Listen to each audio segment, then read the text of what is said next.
Let's take a look at section 8.3 on equations of lines and linear models.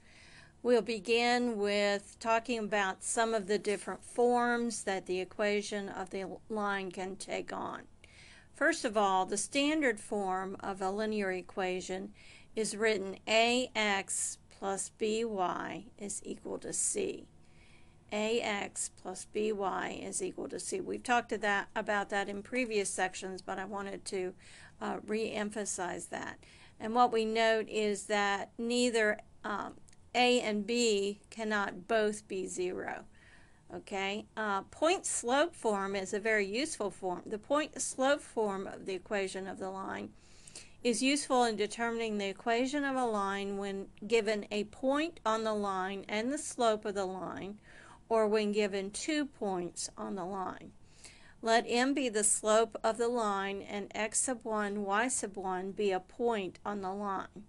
Then the point-slope form of the equation of that line is y minus y1 equals m times x minus x1. Okay, so we have example 1. It says find the equation of the line with slope 1/2 passing through the point 4, -2. And so I've noted that our point x1, y1 is 4, -2, m is 1/2. So what we want to do is plug these. Okay, we want to plug these into this equation that we have up here. So I'm going to take y minus my y sub 1 is -2 equals m, which is 1/2, times x minus x sub 1. X sub 1 is 4. So we have y plus 2 equals 1/2 x minus 2. And now if we subtract 2 from, let's see, we want to get the x's and y's. So let me add 2.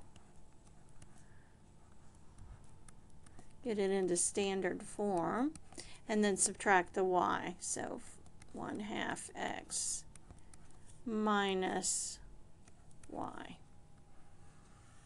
Okay, so that's the standard form of the equation. Or you could write it as 1/2 x minus y equals 4. Either one of those would be fine.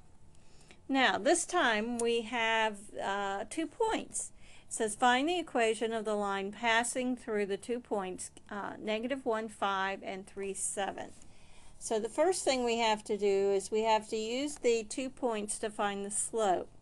So I'm going to call this x1, x2, and x1, y1, and x2, y2. So I'm going to take 7 minus 5, difference of the y's, over 3 minus a -1 would be a +1. So we have 2 over 4. So our slope is 1/2.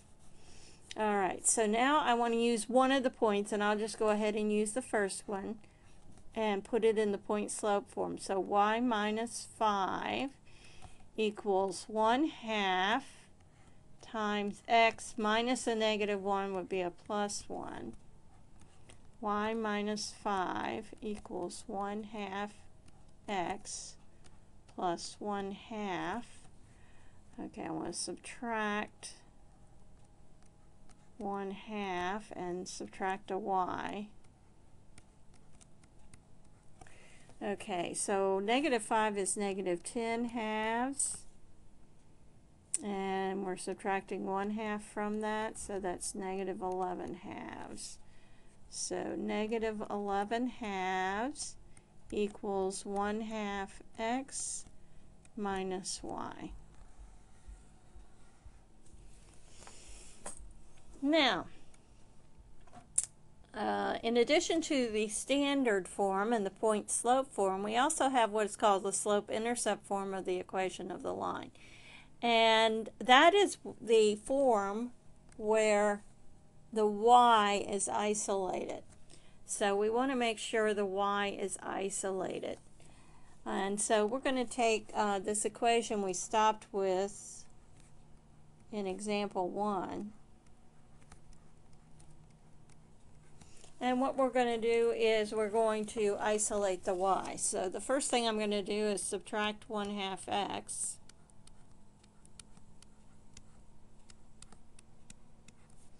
And then I'm going to multiply everything by -1 to get a positive 1/2 x minus 4. Whoops. Almost forgot to change the sign there. Minus 4 equals y. So y equals 1/2 x minus 4 would be our slope-intercept form. Okay, looking at the answer we got in the second example.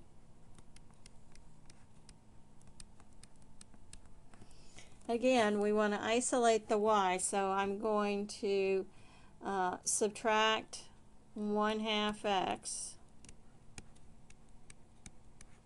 from both sides, and then multiply everything through by a -1.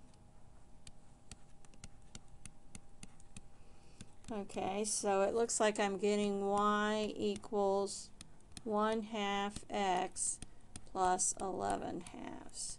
So 11/2 would be our y-intercept, and 1/2 would be the slope of the line. Okay.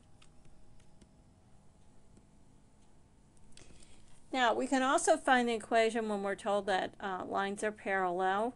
Remember that parallel lines have the same slope. Parallel lines have the same slope. So what we want to do is we want to figure out, find the equation of the line that is parallel to the line 2x plus 3y is equal to 6 and passes through the point 3, -1. So the first thing we need to do is we need to get this into slope-intercept form so we can figure out what the slope is. So the first thing I'm going to do is subtract 2x, -2x plus 6, and then divide everything on both sides by 3. So y equals -2/3 x plus 2. So there's our slope. So m is -2/3. And this is our point. So we can use the point slope form. Y minus y sub 1 equals m times x minus x sub 1. So we have y plus 1 equals -2/3 x plus 2. And it depends on what form. I'm going to go ahead and put it in slope-intercept form. That's my personal preference in terms of forms. So to me it's easy to graph and everything from that. So y equals -2/3 x plus 1.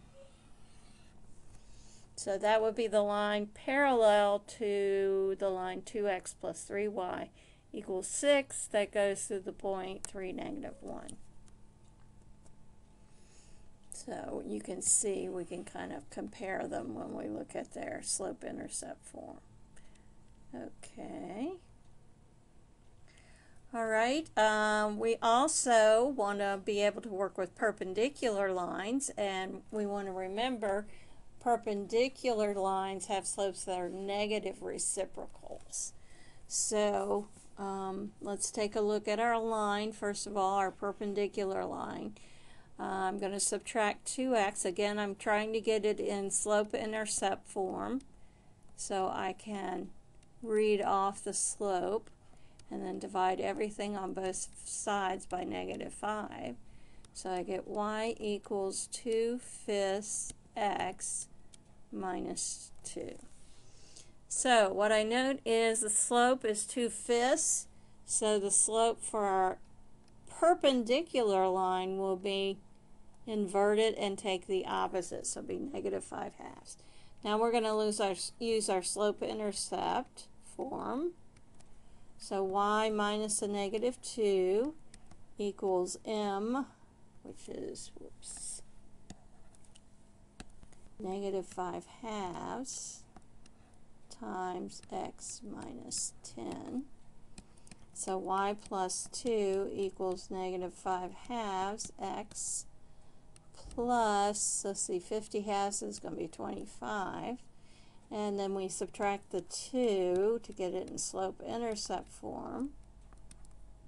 So pay attention when you're working on MyMathLab. You want to make sure which form they're asking for the equation to be put in, because if you don't put it in the right form, it's going to count your answer wrong.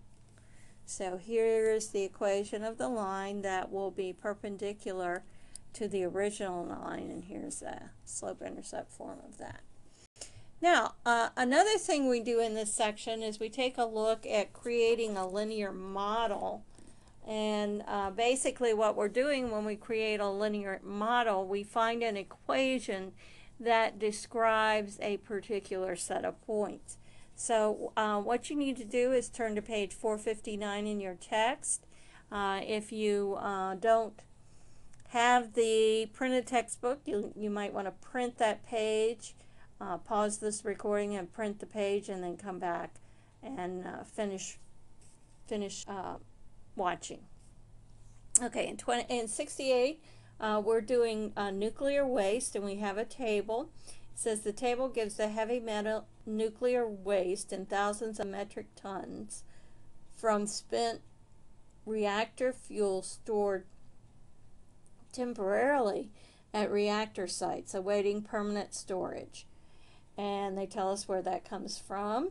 And it says let x represent equal to 0 represent 1995, x equal to 5 represent 2000,